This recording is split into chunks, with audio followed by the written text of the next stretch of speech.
आजपासनं म्हणजे 30 जानेवारीपासून सूर्यनारायणचे उपवास चालू झाले. ते रथसप्तमीपर्यंत चालणार आहेत आणि यावर्षी रथसप्तमी 4 तारखेला आलेली आहे.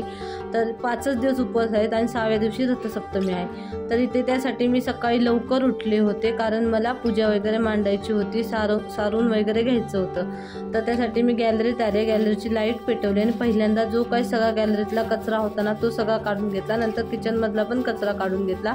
हॉलमध्ये मुली झोपल्या होत्या आणि मुलींची तब्येत पण बरी नव्हती, त्यामुळे मी काही त्यांना उठवलं नाही. दोन्ही पोरी माझ्या भरपूर तापल्या होत्या. राजवीला तर बेफाम ताप होता. त्यासाठी आजचा व्हिडिओ तुम्हाला उद्या न येता परवा येणार आहे. तर मी इथे बघा पूर्ण झाडून घेतलं. आता मी घरात जाऊन जे काय बाकीचं आहे ना ते सगळं करून घेणार आहे. फक्त झाडूनच नाही घेतलं तर सारवून पण घेतलं तुळशीपाशी आणि पाणी वगैरे टेरेसवर मारून घेतलं, कारण लाईट नसल्यामुळे काही दिसलं नाही. त्यानंतर मी माझी आंघोळ वगैरे करून घेतली, आवरून घेतलं आणि मी आईंबरोबर खाली गेले फुलं काढायला, कारण 6:30 वाजता आई कामावर जातात. त्या टायमिंगला मी आईंबरोबर मागं गेले फुलं काढायला. तर इथे मी फुलं वगैरे काढून घेतली. आबोलीची फुलं काढली, थोडीशी गुलाब वगैरे मला मिळाला तो काढून घेतला आणि जेवढी फुलं मिळाली तेवढी मी काढून घेतली. आणि त्यानंतर मी वरती आले. तरीसुद्धा माझ्या मुली झोपलेल्याच होत्या. ही मी मग नंतर मोबाईलची बॅटरी पेटवली होती. त्यानंतर वरती आले आणि किचनमध्ये मी जे काही ताट तयार करावं लागणार ते ताट तयार करायला घेतलं. त्यामध्ये मी गणपती घेतला, बाळकृष्ण घेतला, थोडीशी फुलं घेतली, तीळ घेतले, हळदी कुंकू घेतलं, अगरबत्ती, वस्त्र बनवून घेतली, पाणी घेतलं, दूध घेतलं, असं मी सगळं सामान घेतलं होतं. नारळ घेतला. इतकं असं सामान लागतं. गणपतीसाठी नैवेद्य दाखवण्यासाठी मी गूळ खोबरं घेतलं आणि बाकी सूर्यनारायणाला साखर फुटाणे घेतले होते, साखर शेंगदाणे घेतले होते. असं मी ताट सगळं तयार करून घेतलं. त्यानंतर बाहेर आले आणि इथे जे तुळस आहे ना इथे मी हे सकाळी सारवून घेतलं होतं. ते काय तुम्हाला व्हिडिओमध्ये दिसलं नाही. माझ्या नंतर लक्षात आलं की मोबाईलच्या ओपन कॅमेऱ्याच्या इथं फ्लॅशलाईट असते ती चालू केली पाहिजे. ती मग मी फुलं काढायला जाताना चालू केली होती.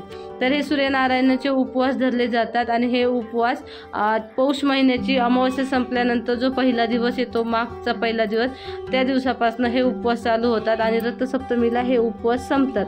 मग रथसप्तमीला दूध उकळवलं जातं, दूध उतू घालवलं जातं, पोळ्यांचा स्वयंपाक वगैरे केला जातो. अशा पद्धतीने हे 7 दिवस उपवास पकडले जातात. पण यावर्षी हे उपवास 5च दिवस आलेले आहेत.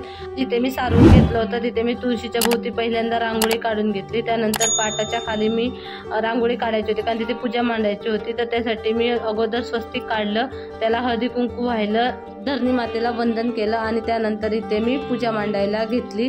तर पाटाभोवती मी सुंदर अशी रांगोळी काढली. तर तेवढ्यात आमचा टिप्यावरती आला होता, कारण त्याला सकाळी वरती बांधलं जातं. थोडा वेळ तो वरती असतो 10 वाजेपर्यंत, त्यानंतर तो पुन्हा खाली जातो. तर तो पण बघत होता मी काय चाललंय माझं ते. तर पाटाभोवती अशी सुंदर अशी रांगोळी काढली. त्यानंतर मी पहिलं गणपती बाप्पांना अभिषेक केला. तर पाण्याचा अभिषेक केला, नंतर 5 वेळा दुधाचा अभिषेक केला आणि पुन्हा एकदा पाणी ओतून मी ते स्वच्छ धुवून घेतले गणपती बाप्पा. अशाच पद्धतीने मी बाळकृष्णाला सुद्धा दुधाचा अभिषेक करून त्याची पण मांडणी केली. तर अभिषेक करताना मी ओम गंग गणपतये नमः, ओम गंग गणपतये नमः ह्या मंत्राचा जप करत मी हा अभिषेक करून घेतला. त्यानंतर ह्या गणपती बाप्पांच्या खाली थोडेसे तांदूळ ठेवले आणि तांदळावरती त्यांना बसवलं, म्हणजे त्यांची स्थापना केली. तसंच मी बाळकृष्णांची सुद्धा स्थापना तांदळावरतीच केली होती. तर तुळशीला पण निरंजन लावायचं होतं. म्हटलं आता उठलेच होते तर ते पण खाली घेतलं आणि जे पाणी होतं ते मी झाडाला घातलं आणि त्यानंतर मी बाळकृष्णांची पण अशाच पद्धतीने स्थापना करून घेतली.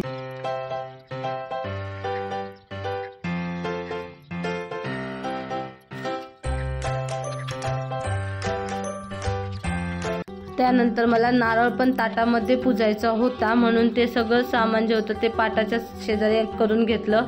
निरंजन वगैरे पाटावर ठेवून घेतलं आणि इथे आपल्याला सूर्यदेवांची जी रांगोळी आहे ती काढून घ्यायची आहे. सूर्यदेवांचे चित्र तिथं स्थापन करायचं आहे. त्यानंतर रानूबाई आणि आदित्य यांचंसुद्धा चित्र काढायचं आहे आणि गायची पावलं काढायची आहेत आपल्याला. अशा ह्या चित्र आपल्याला या पाटावर काढून घ्यायची आहेत आणि त्यानंतर त्याची पूजा करायची आहे. तर इथे मी पहिल्यांदा दीप प्रज्वलन केलं आणि त्यानंतर दिव्याची पूजा करून घेतली. त्याला हळदी कुंकू अक्षता वाहिल्या. त्यानंतर गणपती बाप्पांची पूजा करून घेतली, त्यांना वस्त्र वाहिलं एक. त्यानंतर गुळाचा नैवेद्य दाखवला आणि त्यानंतर मी पूजा करायला सुरुवात केली. आणि ही सगळी पूजा करत असताना मी ओम सूर्यनारायण नमः, ओम सूर्यनारायण नमः असा मी मंत्राचा जप करत होते.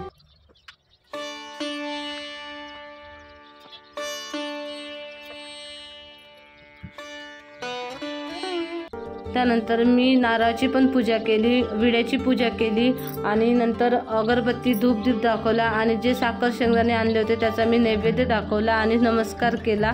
आणि त्यानंतर मी तुळशीची सुद्धा पूजा करून घेतली, कारण तुळशीची पण पूजा करणं गरजेचं होतं। फक्त इथे माझी घरातली पूजा जी आहे ना ती राहिली होती, म्हटलं आधी बाहेरची पूजा करून घेऊ, कारण सूर्य उगवायच्या अगोदर ही पूजा करायची असते, म्हणजे बरोबर उगवत्या सूर्याला जे जल आहे ते अर्पण केलं जातं। मग ही पूर्ण पूजा करून झाल्यानंतर मग मी सूर्याची पण पूजा करणार होते आता।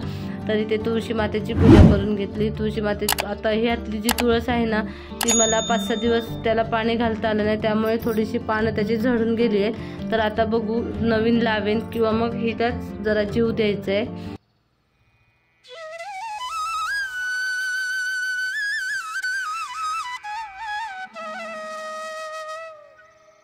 तर तुम्ही पाहू शकता बघा, सूर्यदेव नुकतेच उगवायला सुरुवात झाली होती आणि ते मी त्यांना जल अर्पण केलेलं आहे। ही जी सूर्याची 12 नावे आहेत ती म्हणत मी सूर्यदेवांना जल अर्पण करते। त्यानंतर त्यांना हळदी कुंकू वाहून नमस्कार करून नंतर उंबरट्याची पूजा करायला आले।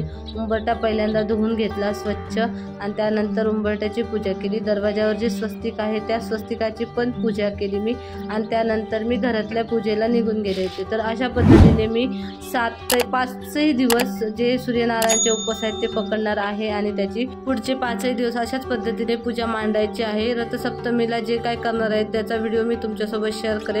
व्हिडिओ आवडला तर लाईक आणि शेअर करा, चॅनलवर नवीन असेल तर चॅनलला सबस्क्राईब करा। चला बाय।